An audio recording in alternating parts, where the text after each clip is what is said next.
ಹರಿಯಾಣದ ಜೂಲಾನದಲ್ಲಿ ಈಗ ವಿನೇಶ್ ಫೋಗಟ್ ಅವರು ಹಿನ್ನಡೆಯನ್ನು ಅನುಭವಿಸ್ತಾ ಇದ್ದಾರೆ. ಬೆಳಗ್ಗೆಯಿಂದ ಕೂಡ ಮುನ್ನಡೆಯನ್ನು ಹೊಂದಿದ್ರು ವಿನೇಶ್ ಫೋಗಟ್. ಆದರೆ ಬಿಜೆಪಿಯ ಯೋಗೇಶ್ ಕುಮಾರ್ ಈಗ ಮುನ್ನಡೆಯನ್ನು ಸಾಧಿಸಿದ್ದಾರೆ. ಬೆಳಗ್ಗೆಯಿಂದ ಕೂಡ ವಿನೇಶ್ ಅವರಿಗೆ ಮುನ್ನಡೆ ಸಿಕ್ಕಿತ್ತು, ಆದರೆ ಈಗ ಯೋಗೇಶ್ ಕುಮಾರ್ ಅವರಿಗೆ ಮುನ್ನಡೆ ದಕ್ಕಿದೆ. ಜೂಲಾನದಲ್ಲಿ ಈಗ ವಿನೇಶ್ ಫೋಗಟ್ ಹಿನ್ನಡೆಯನ್ನು ಅನುಭವಿಸಿದ್ದಾರೆ. ಕುಸ್ತಿಪಟ್ಟು ಇದೇ ಮೊದಲ ಬಾರಿಗೆ ಚುನಾವಣೆಯಲ್ಲಿ ಸ್ಪರ್ಧಿಸ್ತಾ ಇದ್ದಾರೆ. ಬೆಳಗ್ಗೆಯಿಂದ ಕೂಡ ವಿನೇಶ್ ಫೋಗಟ್ ಮುನ್ನಡೆಯನ್ನು ಸಾಧಿಸಿದ್ರು. ಒಳ್ಳೆಯ ರಿಸಲ್ಟನ್ನು ನಿರೀಕ್ಷೆ ಮಾಡ್ತಾ ಇದ್ರು, ಗೆಲುವಿನ ವಿಶ್ವಾಸದಲ್ಲಿದ್ದರು. ಆದರೆ ಈಗ ಬಿಜೆಪಿಯ ಯೋಗೇಶ್ ಕುಮಾರ್ ಅವರಿಗೆ ಮುನ್ನಡೆ ಸಿಕ್ಕಿದೆ ಜೂಲಾನ ಮತಕ್ಷೇತ್ರದಲ್ಲಿ. ಹರಿಯಾಣದ ಜೂಲಾನ ಮತಕ್ಷೇತ್ರದಿಂದ ಸ್ಪರ್ಧೆಗಿಳಿದಿರುವಂತಹ ವಿನೇಶ್ ಫೋಗಟ್ ಅವರಿಗೆ ಇಲ್ಲೂ ಕೂಡ ಹಿನ್ನಡೆ ಆಗಿರುವಂಥದ್ದು. ಇನ್ನು ಜಮ್ಮು ಕಾಶ್ಮೀರದಲ್ಲಿ ಗೆಲ್ಲುವ ವಿಶ್ವಾಸ ಇದೆ ಅನ್ನುವಂತಹ ಮಾತುಗಳನ್ನು ಈಗ ಜಮ್ಮು ಕಾಶ್ಮೀರ ನ್ಯಾಷನಲ್ ಕಾನ್ಫರೆನ್ಸ್ನ ಮುಖಂಡ ನಾಯಕರಾಗಿರುವಂತಹ ಒಮರ್ ಅಬ್ದುಲ್ಲಾ ಅವರು ವಿಶ್ವಾಸ ವ್ಯಕ್ತಪಡಿಸಿದ್ದಾರೆ. ಮಧ್ಯಾಹ್ನದ ವೇಳೆಗೆ ಜನರ ಮನದಾಳ ತಿಳಿಯಲಿದೆ ಅನ್ನುವಂತಹ ಆತ್ಮವಿಶ್ವಾಸವನ್ನು ಕೂಡ ವ್ಯಕ್ತಪಡಿಸಿದ್ದಾರೆ. ಈಗಾಗಲೇ ಕಾಂಗ್ರೆಸ್ ಜೊತೆಗಿನ ಮೈತ್ರಿಕೂಟದಲ್ಲಿ ಎನ್ಸಿ ಅತಿ ದೊಡ್ಡ ಪಕ್ಷವಾಗಿ ಮಾತ್ರ ಅಲ್ಲ, ಬಹುತೇಕ ಆ ಮೈತ್ರಿಕೂಟದ 80% ಅಷ್ಟು ಸೀಟ್ಗಳು ಅವರ ಪಕ್ಷವೇ ಗೆಲ್ತಾ ಇರುವಂಥದ್ದು ಕೂಡ ಬಹಳ ಮುಖ್ಯವಾದಂಥ ಅಂಶ. 42 ವಿಧಾನಸಭಾ ಕ್ಷೇತ್ರಗಳಲ್ಲಿ ಇದುವರೆಗೆ ಮುನ್ನಡೆಯನ್ನು ಸಾಧಿಸಿರುವಂಥದ್ದು ನ್ಯಾಷನಲ್ ಕಾನ್ಫರೆನ್ಸ್. 8 ಕ್ಷೇತ್ರಗಳಲ್ಲಿ ಕಾಂಗ್ರೆಸ್ ಮುನ್ನಡೆಯನ್ನು ಹೊಂದಿದರೆ 42 ಕ್ಷೇತ್ರಗಳಲ್ಲಿ ಈಗಾಗಲೇ ನ್ಯಾಷನಲ್ ಕಾನ್ಫರೆನ್ಸ್ ಮುನ್ನಡೆಯನ್ನು ಸಾಧಿಸಿರುವಂಥದ್ದು. ಈಗಾಗಲೇ ನ್ಯಾಷನಲ್ ಕಾನ್ಫರೆನ್ಸ್ ದೊಡ್ಡ ಮುನ್ನಡೆಯನ್ನು ಸಾಧಿಸಿದೆ. ಹಾಗೆಯೇ ಕಾಂಗ್ರೆಸ್ನ ಜೊತೆಗೆ ಅಧಿಕಾರವನ್ನು ಹಿಡಿಯುವಂತಹ ಸಾಧ್ಯತೆ ಕಂಡು ಬರ್ತಾ ಇದೆ. ಬಿಜೆಪಿ ಯಾವುದೇ ಅಡ್ಡದಾರಿಯನ್ನು ಹಿಡಿಯಬಾರ್ದು, ನಮಗೆ ಸರ್ಕಾರ ರಚನೆಯ ವಿಶ್ವಾಸ ಇದೆ ಅನ್ನುವಂಥ ಮಾತನ್ನು ನ್ಯಾಷನಲ್ ಕಾನ್ಫರೆನ್ಸ್ನ ನಾಯಕರಾಗಿರುವಂಥ ಒಮರ್ ಅಬ್ದುಲ್ಲಾ ಅವರು ಹೇಳ್ತಾ ಇದ್ದಾರೆ. ಮತ್ತೊಮ್ಮೆ ಜಮ್ಮು ಕಾಶ್ಮೀರದ ಮುಖ್ಯಮಂತ್ರಿ ಆಗುವಂತಹ ವಿಶ್ವಾಸದಲ್ಲಿ ಒಮರ್ ಅಬ್ದುಲ್ಲಾ ಈ ಹಂತದಲ್ಲೂ ಕೂಡ ಇದ್ದಾರೆ. ಯಾಕಂದರೆ ಒಮರ್ ಅಬ್ದುಲ್ಲಾ ಹಿಂದೆಯೂ ಕೂಡ ಮುಖ್ಯಮಂತ್ರಿಯಾಗಿ ಕಾರ್ಯನಿರ್ವಹಣೆಯನ್ನು ಮಾಡಿದ್ದಾರೆ ಜಮ್ಮು ಕಾಶ್ಮೀರದಲ್ಲಿ. ಆದರೆ ಈ ಬಾರಿ ಬದಲಾದಂತಹ ಪರಿಸ್ಥಿತಿಯಲ್ಲಿ ಕೇಂದ್ರಾಡಳಿತ ಪ್ರದೇಶವಾಗಿರುವಂತಹ ಜಮ್ಮು ಕಾಶ್ಮೀರದ ಮೊದಲ ಮುಖ್ಯಮಂತ್ರಿ ಆಗುವಂಥ ಅವಕಾಶ ಈ ಬಾರಿ ಒಮರ್ ಅಬ್ದುಲ್ಲಾ ಅವರಿಗೆ ದಕ್ಕುತ್ತಾ ಅನ್ನೋದನ್ನು ನೋಡಬೇಕಿದೆ. ಇದೇ ರಿಸಲ್ಟ್ ಅಂತಿಮ ಹಂತದವರೆಗೂ ಕೂಡ ಬಂದು ನಿಂತರೆ, ಅಂದರೆ ಇದೇ ಸ್ವರೂಪದಲ್ಲಿನೇ ಗೆಲುವನ್ನು ದಾಖಲಿಸಿಕೊಳ್ಳೋದಕ್ಕೆ ಸಾಧ್ಯ ಆಯಿತು ಅಂತೇಳಿ, ಆದರೆ ಆಗ ಸಹಜವಾಗಿಯೇ ಅದು ಕಾಂಗ್ರೆಸ್ ಜೊತೆಗಿನ ಮೈತ್ರಿಕೂಟದಲ್ಲಿ ನ್ಯಾಷನಲ್ ಕಾನ್ಫರೆನ್ಸ್ 42 ಕ್ಷೇತ್ರಗಳಲ್ಲಿ ಮುನ್ನಡೆಯನ್ನು ಸಾಧಿಸಿದರೆ 8 ಕ್ಷೇತ್ರಗಳಲ್ಲಿ ಮಾತ್ರ ಕಾಂಗ್ರೆಸ್ ಮುನ್ನಡೆಯನ್ನು ಹೊಂದಿರುವಂಥದ್ದು ಜಮ್ಮು ಕಾಶ್ಮೀರದ ವಿಚಾರಕ್ಕೆ ಬಂದಾಗ. ಆದರೆ ಹರಿಯಾಣದ ವಿಚಾರದಲ್ಲಿ ಮಾತ್ರ ಹರಿಯಾಣದಲ್ಲಿ ಬಿಜೆಪಿ ನಿಜಕ್ಕೂ ಕೂಡ ಒಂದು ಅದ್ಭುತವಾದಂತಹ ರಿಸಲ್ಟನ್ನು ಎದುರು ನೋಡ್ತಾ ಇದೆ. ಯಾಕೆಂದರೆ ವಿಶ್ವಾಸವನ್ನು ಕಳ್ಕೊಂಡಿತ್ತು, ಬಹುತೇಕ ಇಲ್ಲ ಈ ಬಾರಿ ಕಾಂಗ್ರೆಸ್ ಅಧಿಕಾರಕ್ಕೆ ಬಂದುಬಿಡ್ಬಹುದೇನೋ ಅನ್ನೋಂಥ ಲಕ್ಷಣವೂ ಕೂಡ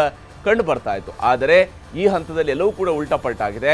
ಕಾಂಗ್ರೆಸ್ ಕೇವಲ 33 ಕ್ಷೇತ್ರಗಳಲ್ಲಿ, ಕಳೆದ ಬಾರಿಗಿಂತ ಕೇವಲ 2 ಕ್ಷೇತ್ರಗಳಲ್ಲಿ ಮುನ್ನಡೆಯನ್ನು ಸಾಧಿಸಿದರೆ ಕಳೆದ ಬಾರಿಗಿಂತ 10 ಕ್ಷೇತ್ರಗಳಲ್ಲಿ, ಅಂದರೆ ಅವ್ರ ಜೊತೆಗೆ ಮೊದಲಿಗೆ ಯಾರು ಮೈತ್ರಿಯನ್ನು ಮಾಡ್ಕೊಂಡಿದ್ರಲ್ಲ JJP ಅವರು ಕಳೆದ ಬಾರಿ 10 ಸೀಟ್ ಗೆದ್ದಿದ್ರು. ಈ ಬಾರಿ ಅವರು 0 ಅವರ 10 ಸೀಟ್ಗಳು ಕೂಡ ಬಿಜೆಪಿನೇ ಮುನ್ನಡೆಯನ್ನು ಸಾಧಿಸಿದೆ ಅನ್ನುವಂಥ ರೀತಿಯಲ್ಲಿ ಕಂಡು ಬರ್ತಾ ಇದೆ. ಯಾಕಂದರೆ ಕಳೆದ ಬಾರಿ 40 ಸೀಟಲ್ಲಿ ಗೆದ್ದಿದ್ದಂತಹ ಬಿಜೆಪಿ ಈ ಬಾರಿ 50 ಮತಕ್ಷೇತ್ರಗಳಲ್ಲಿ ಮುನ್ನಡೆಯನ್ನು ಹೊಂದಿರುವಂಥದ್ದು ಗಮನಿಸ್ತಾ ಇದ್ವಿ.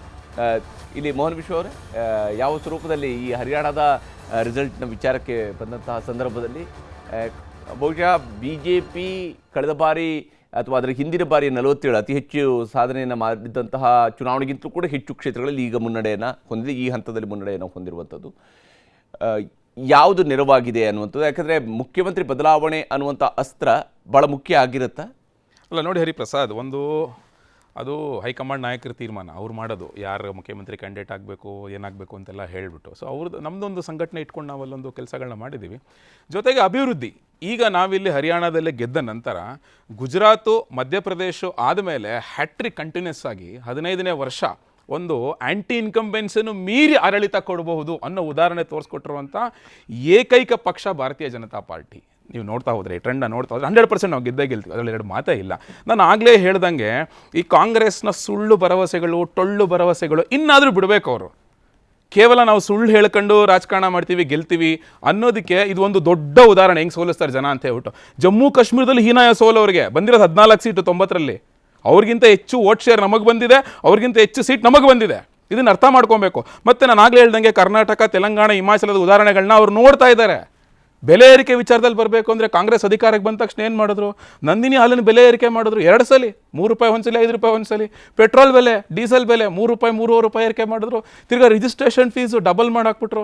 ತಿರ್ಗಾ BWSSB ರೇಟು, ಕರೆಂಟ್ ಬಿಲ್ಲು ಜಾಸ್ತಿ ಮಾಡಿದ್ರು. BMTC ರೇಟ್ಗಳು ಜಾಸ್ತಿ ಮಾಡಿಬಿಟ್ರು ಎಷ್ಟೊಂದು ಕಡೆ. ಯಾವುದನ್ನು ಬಿಟ್ಟಿದ್ದಾರೆ ಅವರು? ಇರೋ ಬರೋ ಬೆಲೆ ಏರಿಕೆ ಎಲ್ಲ ಮಾಡಿಕೊಂಡು ನಿಮಗೆ ಗ್ಯಾರಂಟಿನೂ ಕೊಡೋಕ್ಕಾಗ್ತಾ ಇಲ್ಲ, ಜೊತೆಗೆ ಸಾಲನೂ ಮಾಡ್ತಾ ಇದ್ದಾರೆ. ಹಾಗಾದ್ರೆ ಬಂದಿರೋ ಹಣ ಎಲ್ಲೋಯ್ತು?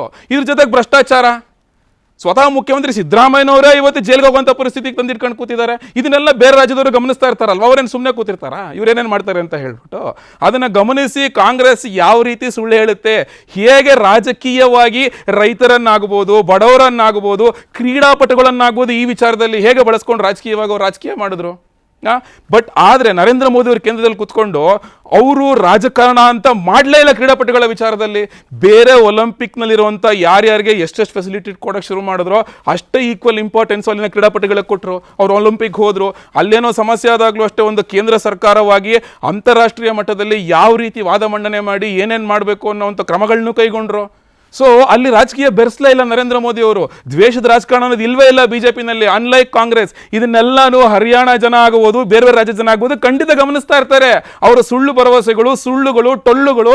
ತಿರ್ಗಾ ಆಗ್ಲೇ ಮಲ್ಲಿಕಾರ್ಜುನ್ ಖರ್ಗೆ ಅವರ ಜಾತಿ ಬಗ್ಗೆ ಮಾತಾಡ್ತಾ ಇದ್ರು. ದಲಿತ ಅಂತ ಯಾಕೆ ಕರಿತಿರೋರು, ಎಲ್ಲರ ನಾಯಕ ಅಂತ ಹೇಳ್ಬಿಟ್ಟು.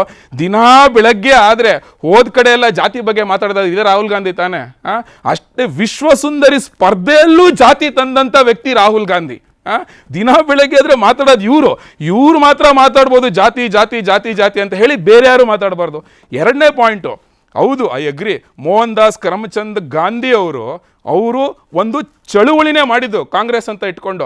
ಆ ಕಾಂಗ್ರೆಸ್ ಅನ್ನೋದು ಯಾವುದು? ಅವರ ಒಂದು ಕಾಂಗ್ರೆಸ್ ಅಂದ್ರೆ ಏನದು?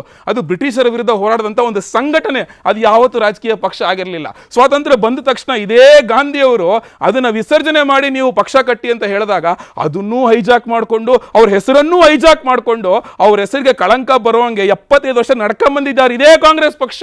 ಹೇಗೆ ಇದೇ ಜಮ್ಮು ಕಾಶ್ಮೀರಕ್ಕೆ ಎರಡೆರಡು ಸಂವಿಧಾನ ಕೊಟ್ಟುಬಿಟ್ಟು ಅವ್ರ ಹೆಸರು ಕಳಂಕ ತಂದ್ರು, ಬಾಬಾ ಸಾಹೇಬ್ರ ಹೆಸರು ಕಳಂಕ ತಂದ್ರು. ಈ ರೀತಿಯಾಗಿ ಮಾಡ್ಕೊಂಡ್ ಬಂದಂತ ಕಾಂಗ್ರೆಸ್ ಪಕ್ಷದ ನಡೆಗಳನ್ನ ಜನ ನೋಡ್ತಾ ಇರ್ತಾರೆ. ಅವರು ಗಾಂಧಿ ಹೆಸರಿಟ್ಕೊಂಡು ಆ ಶೀಲ್ಡ್ನ ತಗೊಂಡು ನಾವು ಇನ್ನೂ ಮುಂದಕ್ಕೆ ರಾಜಕೀಯ ಮಾಡ್ಕೊಂಡು ಹೋಗ್ತೀವಿ, ಜನ ನಮ್ಗೆ ಓಟ್ ಹಾಕ್ತಾರೆ ಅನ್ನೋ ಭ್ರಮೆಯಿಂದ ಹೊರಗಡೆ ಬರಬೇಕು. ಆ ಸುಳ್ಳು ಭರವಸೆಗಳು, ಟೊಳ್ಳು ಭರವಸೆಗಳನ್ನ ಬಿಟ್ಟು ಈಚೆ ಬರಬೇಕು. ಓಕೆ. ಆದ್ರೆ ಇಲ್ಲಿ ದೇವಸೂರ್ಯವರೇ, ಯಾವ ರೀತಿಯಲ್ಲಿ ಒಂದು ಕಡೆಯಲ್ಲಿ ಉತ್ಸಾಹದ ಬುಗ್ಗೆಯಂತೆ ಇತ್ತು ಕಾಂಗ್ರೆಸ್ ಪಾಳೆ, ಇವತ್ತು ಹರಿಯಾಣದ ಮಟ್ಟಿಗೆ ನೋಡ್ತಾ ಇದ್ರೆ ಗೆಲ್ಲುವ ಅಚಲವಾದಂತಹ ವಿಶ್ವಾಸ ಇದ್ದಂತಹ ರಾಜ್ಯದಲ್ಲಿ ಈಗ ನೋಡಿದ್ರೆ ಬಿಜೆಪಿಯವರೇ ಸಂಪೂರ್ಣವಾದಂತಹ ಮೇಲುಗೈಯನ್ನು ಸಾಧಿಸಂತೆ ಕಂಡು ಬರ್ತಾ ಇದೆ. ಯಾಕಂದ್ರೆ ವೋಟಿಂಗ್ ದಿವಸನೇ ಕುಮಾರಿ ಶೆಲ್ಜಾ ಅವರು ಒಂದು ಇಂಟರ್ವ್ಯೂವನ್ನು ಕೊಟ್ಟಿದ್ರು. ಅವತ್ತು ಇನ್ನೂ ವೋಟಿಂಗ್ ನಡೀತಾ ಇತ್ತು. ಅವಾಗಲೇ ಅವರು ಕೊಟ್ಟಿರುವಂಥ ಇಂಟರ್ವ್ಯೂಲ್ಲಿ ಹೇಳ್ತಿದ್ರು, ಮುಖ್ಯಮಂತ್ರಿ ಹುದ್ದೆಗೆ ನಾನು ಕೂಡ ಪ್ರಬಲ ಸ್ಪರ್ಧಿ, ನಾನು ಕೂಡ ಆಕಾಂಕ್ಷಿ, ನಾನು ಮುಖ್ಯಮಂತ್ರಿ ಆಗಬೇಕು. ಅಂದರೆ ಅಲ್ಲಿ ವೋಟಿಂಗ್ ಮಾಡ್ತಾ ಇದ್ದಾರೆ ಜನ, ನೀವು ವೋಟ್ ಹಾಕಿ ಮುಖ್ಯಮಂತ್ರಿ ಮುಂದೆ ನಿರ್ಧಾರ ಮಾಡೋಣ ಅನ್ನುವಂಥ ವ್ಯವಧಾನವೂ ಇಲ್ಲದೆ ಕುಳಿತಿದ್ದಂತಹ ಕಾಂಗ್ರೆಸ್ ಪಕ್ಷ ಬಹುಶಃ ಇಂಥ ಒಂದು ರಿಸಲ್ಟ್ಗೆ ಡಿಸರ್ವ್ ಆಗಿರುತ್ತಾ ಅಂತೇಳಿ ಗೊತ್ತಿಲ್ಲ. ಅಂತಿಮವಾಗಿ ರಿಸಲ್ಟ್ ಏನು ಬರುತ್ತೆ ಗೊತ್ತಿಲ್ಲ. ಕಾಂಗ್ರೆಸ್ಸನ್ನು ಜನ ಗೆಲ್ಲಿಸಿರಲೂಬಹುದು, ಹೇಳೋಕ್ಕಾಗೋದಿಲ್ಲ. ಅಲ್ಲ, ಈಗ ವೋಟ್ ಶೇರ್ ಹೇಗಾಗಿದೆ, ಒಂದು BJPಯ ಜೊತೆ ಹೋದರೆ ಆಪೋಷಣೆ ತಗೊಳುತ್ತೆ ಅನ್ನೋದು ಹರಿಯಾಣದಲ್ಲೂ ಕೂಡ JJPಯನ್ನು BJP ಜೊತೆ ಹೋಗಿದ್ದಕ್ಕೆ ಅವರು ನುಂಗ್ಕೊಂಡ್ರು, ಆಪೋಷಣ ತಗೊಳ್ತು ಅಂತಕ್ಕಂಥದ್ದು ಸಾಬೀತಾಗಿದೆ. ಕರ್ನಾಟಕದಲ್ಲಿ ಕುಮಾರಸ್ವಾಮಿ ಅವ್ರಿಗೂ ಈ ರಿಸಲ್ಟ್ ಸ್ವಲ್ಪ ಆಲೋಚನೆ ಮಾಡಬಹುದು.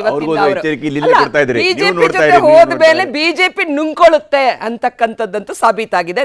ಒಂದು ಇಂಟ್ರೆಸ್ಟಿಂಗ್ ಫ್ಯಾಕ್ಟರ್ ನಿಮಗೆ ಈಗ ಹೇಳ್ತೀನಿ. ಈಗ ಸದ್ಯಕ್ಕೆ ಹರಿಯಾಣದಲ್ಲಿ ಮತ್ತು ರಿಸಲ್ಟ್ ಮತ್ತೆ ಏರುಪೇರಾಗ್ತಾ ಇರುವಂಥದ್ದು ಕಾಣ್ತಾ ಇದೆ. ಕಾಂಗ್ರೆಸ್ 34ಕ್ಕೆ ಬಂದಿದ್ದಂಥ ಕಾಂಗ್ರೆಸ್ ಮತ್ತೆ ಈಗ 38ಕ್ಕೆ ಏರಿಕೆಯಾಗಿದೆ. ಬಿಜೆಪಿ 50ಕ್ಕೆ ತಲುಪಿತ್ತು, ಅದು 46ಕ್ಕೆ ಇಳಿಕೆ ಆಗಿರುವಂಥದ್ದು ಕೂಡ ಗೋಚರಿಸ್ತಾ ಇದೆ. ಸ್ಕ್ರೀನ್ನಲ್ಲಿ ನಾವು ರಿಸಲ್ಟನ್ನು ತೋರಿಸ್ತಾ ಇದ್ವಿ, ಕ್ಷಣಕ್ಕೂ ಕೂಡ ಅಪ್ಡೇಟ್ ಆಗ್ತಾ ಇದ್ದಾವೆ. ಯಾವ ಸ್ವರೂಪದಲ್ಲಿ ಇಲ್ಲಿ ರಿಸಲ್ಟ್ ಬದಲಾಗ್ತಾ ಇದೆ ಅನ್ನೋಂಥದ್ದನ್ನು ಕೂಡ ನಾವು ನೋಡ್ತಾ ಇದ್ವಿ. ವಿಶೇಷವಾಗಿ ಹರಿಯಾಣದಂತೂ ಭಾಳ ಇಂಟ್ರೆಸ್ಟಿಂಗ್ ಆಗಿರುವಂತಹ ಒಂದು ಏನು ಹಾವು ಏಣಿ ಆಟದ ಸ್ವರೂಪದಲ್ಲಿನೇ ಕಂಡು ಬರ್ತಾ ಇದೆ ಇಡೀ ಅಸೆಂಬ್ಲಿಯ ಒಂದು ಫಲಿತಾಂಶ. 45ಕ್ಕೆ ಇಳಿಕೆ ಆಯಿತು ಈಗ ಬಿಜೆಪಿ, ಕಾಂಗ್ರೆಸ್ 39ಕ್ಕೆ ಏರಿಕೆಯಾಗಿದೆ. ಕ್ಷಣದ ಅಪ್ಡೇಟ್ಸನ್ನು, ಕ್ಷಣದ ರಿಸಲ್ಟನ್ನು ಎಲ್ಲ ಮತ ಎಣಿಕೆ ಕೇಂದ್ರಗಳಿಂದಲೂ ಕೂಡ ನಮ್ಮ ಪ್ರತಿನಿಧಿಗಳು ನೀಡ್ತಾ ಇರ್ತಾರೆ. ಹೀಗಾಗಿನೇ ಎಲ್ಲಕ್ಕಿಂತ ಫಾಸ್ಟಾಗಿ ಮತ್ತು ಎಲ್ಲಕ್ಕಿಂತ ಅಕ್ಯುರೇಟ್ ಆದಂಥ ರಿಸಲ್ಟನ್ನು ಇಲ್ಲಿ ನ್ಯೂಸ್ 18 ನೆಟ್ವರ್ಕ್ ಕೊಡ್ತಾ ಇರುವಂಥದ್ದು. ರಿಸಲ್ಟನ್ನು ಅಪ್ಡೇಟನ್ನು ಕೂಡ ನಿಮಗೆ ಮಾಡ್ತಾ ಇರ್ತೀವಿ. ಅತ್ಯಂತ ಕುತೂಹಲಕಾರಿಯಾಗಿರುತ್ತೆ ನೋಡಿ, 5 ಕ್ಷೇತ್ರಗಳಲ್ಲಿ ಮತ್ತೆ ವ್ಯತ್ಯಾಸ ಆಗ್ತಾ ಇದೆ ಅನ್ನುವಂಥದ್ದನ್ನು ಹರಿಯಾಣ ಸ್ಪಷ್ಟವಾಗಿ ಹೇಳ್ತಾ ಇದೆ. 5 ಕ್ಷೇತ್ರಗಳಲ್ಲಿ ಬಹಳ ಜಿದ್ದಾಜಿದ್ದಿ ಸ್ಪರ್ಧೆ ಇದೆ ಅಂತೇಳಿ. 34ಕ್ಕೆ ಇಳಿಕೆಯಾಗಿದ್ದಂಥ ಕಾಂಗ್ರೆಸ್ 39ಕ್ಕೆ ತಲುಪಿದೆ, 50ಕ್ಕೆ ತಲುಪಿದಂತಹ BJP ಈಗ 45ಕ್ಕೆ ಇಳಿಕೆ ಆಗಿರುವಂಥದ್ದು ಕೂಡ ನೇರ ಹಣಾಹಣಿಯ ಕ್ಷೇತ್ರಗಳಲ್ಲಿ ಗೋಚರಿಸ್ತಾ ಇರುವಂಥದ್ದು. ಬಹುಶಃ ಮುಂದೆ ಇನ್ನೂ ಒಂದು ಗಂಟೆಯ ಅವಧಿಯಲ್ಲಿ ರಿಸಲ್ಟ್ ಆಗಿ ಇದು ಕನ್ವರ್ಟ್ ಆಗುವಂಥ ಹೊತ್ತಿಗೆ ನಮಗೆ ಸ್ಪಷ್ಟ ಚಿತ್ರಣ ಯಾರು ಎಷ್ಟು ಗೆಲ್ಲಬಹುದು ಅನ್ನೋಂಥದ್ದು ಗೋಚರಿಸ್ಬೋದು. ಆದರೆ ಕಾಂಗ್ರೆಸ್ನ ಒಂದು ಉತ್ಸಾಹ ಇದ್ದಲ್ಲ, 60 ಸೀಟು ನಾವೇ ಅಧಿಕಾರಕ್ಕೆ ಬಂದ್ವಿ, ಯಾರು ಮುಖ್ಯಮಂತ್ರಿ, ಸಹಜವಾದ ಯಾವುದೇ ಹಸ್ತಕ್ಷೇಪವಿಲ್ಲದೆ, ಅಧಿಕಾರ ದುರುಪಯೋಗವಿಲ್ಲದೆ, ಪಕ್ಷಗಳನ್ನು ಒಡೆಯುವಂತಹ, ಅಪಹರಣ ಮಾಡುವಂತಹ, ಆಶೆ ಆಮಿಷಗಳನ್ನು ತೋರಿಸುವಂತಹ, ನಾನು ಅದನ್ನು ಪ್ರಶ್ನೆ ಮಾಡೋಕ್ಕೆ ಹೋಗೋದಿಲ್ಲ. ಮೋಹನ್ ವಿಶ್ವ ಅವರ ಆತ್ಮಸಾಕ್ಷಿಗೆ ನಾನು ಬಿಟ್ಬಿಡ್ತೇನೆ. ನೀವು ಕ್ರೀಡಾಳುಗೆ ಗುಂಡೊಡೆದು ಬಿಟ್ಟು ಅಂಪೈರ್ ಆದವರು, ನಿಷ್ಪಕ್ಷಪಾತವಾಗಿ ಸ್ಪರ್ಧೆಯನ್ನು ಮಾಡಬೇಕಾದಂಥ ಅಂಪೈರನ್ನೇ PP ಓದೋದು ಬಿಟ್ಟು ಕ್ರೀಡಾಳುಗೆ ಕಾಲು ಗುಂಡೊಡೆದು ನಮ್ಮವನು ಗೆದ್ದ ಅಂತ ಹೇಳಿದ್ರೆ ಹೇಗಾಗುತ್ತೋ, ಇವತ್ತಿನ ಚುನಾವಣಾ ವ್ಯವಸ್ಥೆಯಲ್ಲಿ ಅಧಿಕಾರ ದುರುಪಯೋಗ ಮಾಡಿರ್ತಕ್ಕಂಥದ್ದು ಕಣ್ಮುಂದೆ ಇದೆ. ನಾನು ಒಂದು ಮಾತು ಕೇಳ್ತೀನಿ, ಬೆಲೆ ಏರಿಕೆ ಪ್ರಶ್ನೆ ಎಲ್ಲ ಮಾಡ್ತಾ ಇದ್ರು. ಹಾಲಿನ ಬೆಲೆ ಏರಿಕೆ ಮಾಡೋ ನೀವು, ರೈತರು ಇವತ್ತು ಎಷ್ಟು ಕಷ್ಟದಲ್ಲಿದ್ದಾರೆ, ನೀವು ಮೇವಿನ ಉತ್ಪಾದನಾ ವೆಚ್ಚ ಜಾಸ್ತಿ ಮಾಡ್ತೀರಾ? ನೀವು ರೈತರಿಗೆ ಈ ಕಡೆ ಕೊಡ್ತೀವಿ ಅಂತ ಹೇಳ್ತಕ್ಕಂಥದ್ದು ಆ ಕಡೆ ಕಿತ್ಕೊಳ್ತಕ್ಕಂಥದ್ದು ಮಾಡ್ತೀರಾ? ಕರ್ನಾಟಕ ರಾಜ್ಯಕ್ಕೆ ಕೊಡಬೇಕಾದಂಥ ಅತಿ ಹೆಚ್ಚು ಟ್ಯಾಕ್ಸ್ ಕೊಡುವಂಥ ಕರ್ನಾಟಕಕ್ಕೆ ನ್ಯಾಯಸಮ್ಮತವಾದ ನಮ್ಮ ಹಣವನ್ನು ವಾಪಸ್ ಕೊಡದೆ ಯಾವ ರೀತಿ ಅನ್ಯಾಯ ಮಾಡ್ತಾ ಇದ್ದೀರಾ ಅಂತಕ್ಕಂಥದ್ದನ್ನು ಜನ ಅರ್ಥ ಮಾಡ್ಕೊಂಡಿದ್ದಾರೆ. ನಾನು ಒಂದೇ ಒಂದು ಮಾತು, ಇವತ್ತು ನೀವು ಹಾಗಿದ್ದಿದ್ರೆ ಲೋಕಸಭೆಯಲ್ಲಿ ಇಷ್ಟು ಸಾಧನೆ ಮಾಡಿದಂಥ ನೀವು, ವರ್ಲ್ಡಲ್ಲಿ ಸಾಧನೆ ಮಾಡಿದಂಥ ನೀವು, ಭಾರತವನ್ನು ನಾವು ಸ್ವೀಪ್ ಮಾಡ್ತೀವಿ ಅಂತ ಹೇಳ್ತಕ್ಕಂಥ ನೀವು, ಲೋಕಸಭೆಯಲ್ಲಿ ಯಾಕೆ ನಿಮಗೆ ಹಿನ್ನಡೆ ಆಯಿತು? ಇವತ್ತು ಹರಿಯಾಣದಲ್ಲೂ ನೀವು ತಗೊಳ್ಳಿ, ಯಾವ ಪರಿಸ್ಥಿತಿಯಲ್ಲಿ ಶೆಲ್ಜಾ ಬಗ್ಗೆ ತಾವ್ ಹೇಳ್ತಾ ಇದ್ರಿ. ಆಹಾರ ಅವರಿಗೆ ಪೊಲಿಟಿಕಲ್ ಎಥಿಕ್ಸ್ ಇಲ್ಲ. ಪೊಲಿಟಿಕಲ್ ಇದರಲ್ಲಿ ಪ್ರತಿ ರಾಜ್ಯಗಳಲ್ಲೂ ಕೂಡ ಅವರ ಮನೆ, ನಾನು ಕರ್ನಾಟಕಕ್ಕೆ ಬರ್ತೀನಪ್ಪ, ಕರ್ನಾಟಕದಲ್ಲಿ ಯತ್ನಾಳನ್ನ ಯಾರು ನಿಭಾಯಿಸ್ತಾ ಇದ್ದಾರೆ? ಯತ್ನಾಳ್ ಅವರಿಗೆ ಒಂದ್ ನಿಮಿಷ ರೀ, ದಯವಿಟ್ಟು ನೋಡಿ. ಈಶ್ವರಪ್ಪ ಒಂದ್ ನಿಮಿಷ ರೀ ನೋಡಿ, ದಯವಿಟ್ಟು ಒಂದ್ ನಿಮಿಷ. ಯಡಿಯೂರಪ್ಪನವರನ್ನ ಗುಂಡೊಡಿಬೇಕಾದಾಗೆಲ್ಲ ಈಶ್ವರಪ್ಪನವರ ಭುಜದ ಮೇಲೆ ಯಾರು ಬಂದೂಕನ್ನ ಇಡ್ತಾರೆ? ಆಮೇಲೆ ರಾಘವೇಂದ್ರ ವಿರುದ್ಧ ಕಂಟೆಸ್ಟ್ ಮಾಡೋದಕ್ಕೆ ಈಶ್ವರಪ್ಪನವ್ರಿಗೆ ಯಾರ ಬೆಂಬಲ ಇಲ್ಲದೆ ಕೊಡ್ತಾರ?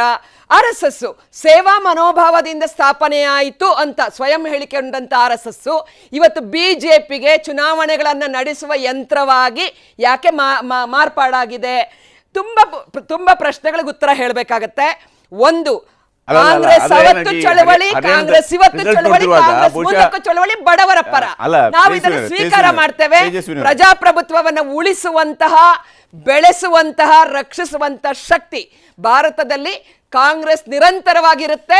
ಅದರಲ್ಲಿ ಯಶಸ್ಸನ್ನು ನಾವು ಕಾಣ್ತೀವಿ ಅನ್ನೋದನ್ನ ನಮ್ಮ ನೋಡಿರುತ್ತೆ. ಅಲ್ಲ, ನೀವು ಬಹುಶಃ 99ರಲ್ಲಿ ನೀವು ಆಂಕರ್ ಆಗಿದ್ರಿ, ಅವಾಗ ನೀವು ಪತ್ರಕರ್ತೆ ಆಗಿದ್ರಿ, ಆಂಕರ್ ಆಗಿದ್ರಿ. ಬಹುಶಃ ನಿಮ್ಗೆ ಅವಾಗ ಕರ್ನಾಟಕದಲ್ಲೂ ಕೂಡ ಇಂಥದ್ದೇ ಸ್ಥಿತಿಲಿ ಇತ್ತು. ಎಲೆಕ್ಷನ್ಗೆ ಮುಂಚಿತವಾಗಿಯೇ ಕೆಲವರು ರಿಸಲ್ಟ್ಗೆ ಮುಂಚಿತವಾಗಿಯೇ ಹೊಸ ಶರ್ಟ್ಗಳನ್ನು ರೆಡಿ ಮಾಡ್ಕೊಂಡು ಪ್ರಮಾಣ ವಚನಕ್ಕೆ ರೆಡಿಯಾಗಿದ್ರು ಅನ್ನುವಂಥದ್ದನ್ನು ನಾವು ಅವತ್ತು 99ರಲ್ಲಿ ಕರ್ನಾಟಕದಲ್ಲಿ 99ರಲ್ಲಿ SM ಕೃಷ್ಣ ಅಲ್ಲ 99ರಲ್ಲಿ ಕರ್ನಾಟಕ ರಿಸಲ್ಟ್ಗೂ ಮುಂಚಿತವಾಗಿ ಕೆಲವರು ಹಾಗೆ ರೆಡಿಯಾಗಿದ್ರು ಅನ್ನೋದ್ರ ಬಗ್ಗೆ ರಿಪೋರ್ಟ್ ಮಾಡಿದ್ದು ಇತ್ತು. ಈಗ 2024ರಲ್ಲಿ ಕಾಂಗ್ರೆಸ್ ಪರಿಸ್ಥಿತಿ ಹರಿಯಾಣದಲ್ಲಿ ಹಂಗಿತ್ತ ಅಂತ. ರಾಹುಲ್ ಗಾಂಧಿ ಇತಿಹಾಸ ಸೇರೋದ್ರು. ರಾಹುಲ್ ಗಾಂಧಿ ಡೆಲ್ಲಿಯಲ್ಲೇ ಇರಬಾರ್ದು, ರಾಹುಲ್ ಗಾಂಧಿ ಅಮೇಥಿಯಲ್ಲಿ ಇರಬಾರ್ದು, ರಾಹುಲ್ ಗಾಂಧಿ ಭಾರತದಲ್ಲೇ ಇರಬಾರ್ದು. ಎಷ್ಟೆಲ್ಲ ಮಾಡಿದ್ರಿ. ನಾನು ಅವ್ರ ಆತ್ಮಸಾಕ್ಷಿಗೆ ಬಿಡ್ತೀನಿ, ನಾನು ವಿತಂಡವಾದ ಮಾಡೋದಿಲ್ಲ.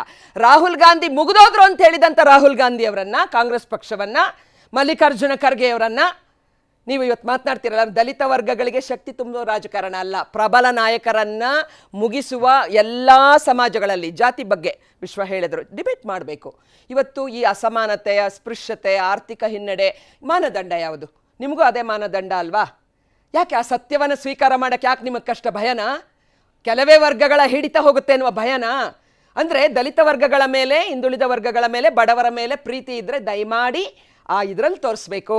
ಯಾರೋ ಹೆಸರಿಗೆ ಮಾತ್ರ ಟ್ಯಾಗ್ ಇರಬೇಕು, ಆದ್ರೆ ಅವನು ದುರ್ಬಲ ಆಗಿರಬೇಕು, ಅವನು ಗಾಡಿ ಓಡಿಸೋಕ್ಕೆ ಆಗಬಾರ್ದು, ಯುದ್ಧ ಮಾಡೋಕ್ಕೆ ಆಗಬಾರ್ದು, ಕತ್ತಿ ಎತ್ತಕ್ಕೆ ಆಗಬಾರ್ದು. ಅಂತ ನೂರಾರು ಉದಾಹರಣೆಗಳಿರೋದ್ರಿಂದ ನಾನು ಅದ್ರ ಬಗ್ಗೆ ಮಾತನಾಡಕ್ಕೆ ಹೋಗಲ್ಲ. ಇವತ್ತು ಮಹಾರಾಷ್ಟ್ರದಲ್ಲಿ ಏನು ಮಾಡಿದ್ದೀರಿ? ಶಿವಸೇನೆಯನ್ನು ಒಡೆದು ಅಧಿಕಾರಕ್ಕೋಸ್ಕರ ನೀವು ಬಂದ್ರಿ. ಮತ್ತೆ ಹಿಸ್ಟ್ರಿ ವಿಲ್ ರಿಪೀಟ್. ನೀವು ಮಧ್ಯಪ್ರದೇಶದಲ್ಲಿ ಜ್ಯೋತಿರಾದಿತ್ಯ ಸಿಂಧ್ಯಾ ಆ ಕಡೆ ಹೋಗಿದ್ದಾರಲ್ವಾ? ಜ್ಯೋತಿರಾದಿತ್ಯ ಸಿಂಧ್ಯಾ ನಿಮ್ಮವರೇನಲ್ಲ, ಜ್ಯೋತಿರಾದಿತ್ಯ ಸಿಂಧ್ಯಾ ನೀವೇನು ಬಳಸ್ತಿಲ್ಲ. ರಾಜಸ್ಥಾನದಲ್ಲಿ ನಮ್ಮ ಸಚಿನ್ ಪೈಲಟ್ಗೆ ಒಂದು ಟ್ರೈ ಕೊಟ್ರಿ, ಅಲ್ಲಿ ಆಗಲಿಲ್ಲ. ಚುನಾವಣಾ ಪದ್ಧತಿಯಲ್ಲಿ ಕಾಂಗ್ರೆಸ್ಗೆ ಯಾವತ್ತು ಜನ ಮೋಸ ಮಾಡಿಲ್ಲ, ಬೆಂಬಲಿಸಿದ್ದಾರೆ. ನೀವು ಹೈಜಾಕ್ ಮಾಡಿದ್ದೀರಿ, ಮತ್ತೆ ಆ ಹೈಜಾಕ್ನಿಂದ ಕಾಂಗ್ರೆಸ್ ಮತ್ತೆ ನಿಮ್ಮ ಈ ಒಂದು ಷಡ್ಯಂತ್ರವನ್ನು ಸೋಲಿಸಬೇಕು. ಅದನ್ನು ಬ್ಯಾಲೆಟ್ ಬಾಕ್ಸ್ ಅಲ್ಲಿ ನಾವು ಮಾಡ್ತೀವಿ. ಸ್ವಲ್ಪ ಟೈಮ್ ತಗೊಳುತ್ತೆ. ಹರಿಯಾಣದ ರಿಸಲ್ಟ್ ನಿಜಕ್ಕೂ ಕೂಡ ಬಹಳ ಇಂಟ್ರೆಸ್ಟಿಂಗ್ ಆಗಿರುತ್ತೆ. 45ಕ್ಕೆ ಕುಸಿದಂತಹ ಬಿಜೆಪಿ ಮತ್ತೆ ಈಗ 48 ಕ್ಷೇತ್ರಗಳಲ್ಲಿ ಮುನ್ನಡೆಯನ್ನು ಸಾಧಿಸಿದೆ. ಕಾಂಗ್ರೆಸ್ ಮತ್ತು ಬಿಜೆಪಿ ನಡುವೆ ನೇರ ಹಣಾಹಣಿ ಅಂತೂ ಇಲ್ಲಿ ಸ್ಪಷ್ಟವಾಗಿ ಗೋಚರಿಸಿದೆ. ಯಾರೇ ಗೆದ್ರೂ ಕೂಡ ಬಹಳ ಇಂಟ್ರೆಸ್ಟಿಂಗ್ ಆಗಿರುವಂತಹ ಒಂದು ರಿಸಲ್ಟ್ ಅನ್ನ ಈ ಒಂದು ಹರಿಯಾಣ ರಾಜ್ಯದಲ್ಲಿ ನಾವು ನೋಡಬಹುದು.